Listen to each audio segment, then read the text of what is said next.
Hello and welcome to Quick Charge. I'm Mikey G, and it's Monday, February 5th. Elon Musk is introducing a whole new group of his fans to the idea of implementing a carbon tax, and it goes about as well as you would expect. A carbon tax accounts for the external costs of emitting carbon into the atmosphere. It fixes the market inefficiency of making the true cost accounted for in the actual implementation of products, mostly in the environmental costs. Now, as you can recall, Elon Musk's original master plan for Tesla was driven by mitigation against global warming. Now, the issue is largely seen as a goal for the left wing of the politically active. I'm sure I don't need to tell you this. In the not-too-distant past, Elon Musk has become openly hostile to left-wing political ideas and has garnered a fair amount of following from those who are politically active on the right. Now, Elon Musk has mentioned the goal of mitigating climate change many times throughout his career, but with his new Twitter comments, it seems that his influence over a growing fan base is less than fertile ground for this particular issue. Now, most of the top voted comments underneath his posts were responses that were quite negative. About 50 down, you could finally find a positive one.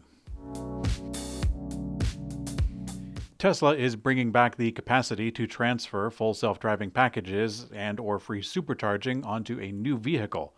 Now, this is despite what Elon Musk said at one time. For years, Tesla owners who bought the full self-driving capability package were asking for the capacity to transfer it when trading in their vehicles for a new one.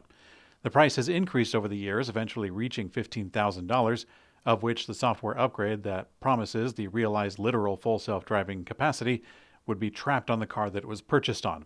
As Tesla has also increased the time necessary to attain this goal, many owners have been asked for this transfer to go onto their new Tesla vehicle. Now, in the third quarter earnings call fairly recently, Elon Musk said that it was a one-time thing and could not transfer. But at least for now, Tesla is allowing for the transfer to a new order up until March 31st. Electrek talked to 2 Tesla stores who confirmed the news, although for some reason it's not available on the Cybertruck. You can let me know why in the comment section. People are starting to show themselves driving Tesla vehicles on Autopilot while they are shown to be using Apple's virtual reality headset. The new product has been everywhere, and it may wind up in an emergency room near you. Now, hopefully, these are just jokes that are made in poor taste, because the reality is that people have already lost their lives with the false belief that Autopilot and full self-driving can actually drive the car independently. And seeing little videos like this without context hopefully doesn't increase that. Volvo Cars is starting 2024 with its 17th straight month of growth. Volvo's all-electric model leads the way, with the global EV sales up 17% in January. Volvo sold a total of 53,402 vehicles last month, which is up 10%. Now, although Volvo's Recharge model sales fell 3% to 19,171, fully electric vehicles continued to see high demand. Now, the growth was propelled by the EV sales, of which 9,226 were sold. Volvo expects sales of its all-electric vehicles to carry momentum into 2024, or throughout 2024. Now, with the smallest and cheapest EV, the EX30, starting at $34,950 in the US and $36,590 in Europe, Volvo expects tremendous growth this year. Kia is recalling just over 1,200 EV6 and Niro EVs over a faulty drive shaft that can result in a loss of power. This is a real recall, a physical recall, so yeah. One of the drive shafts may have been improperly heat-treated, allowing it to break under pressure, which could result in a loss of power.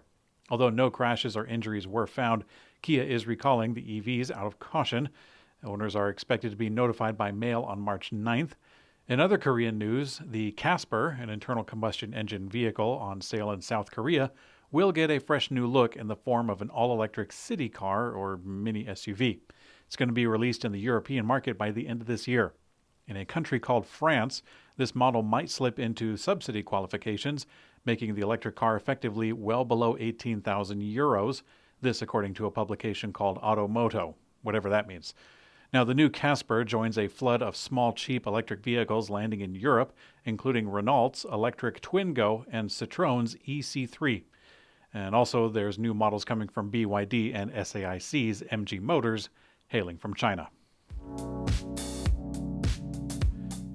In today's community comment found on YouTube, Derpy1969 says, I think you mean a country called Quebec. Actually, you know what? I learned that Quebec was not a country. I found that out in a book of geography that explains quite a bit about France. Here's a small excerpt about their language. Quote, French citizens are known to welcome all tourists by offering a friendly sneer, a hearty goodbye, and a warm, indecipherable greeting muttered under their breath. The whole book is actually a pretty good read. It cleared up a lot of things for me, although I still have some space to go. I've left a link where you can get that book in the description below. Thanks for watching Quick Charge. I'm Mikey G, and I hope you have a great day.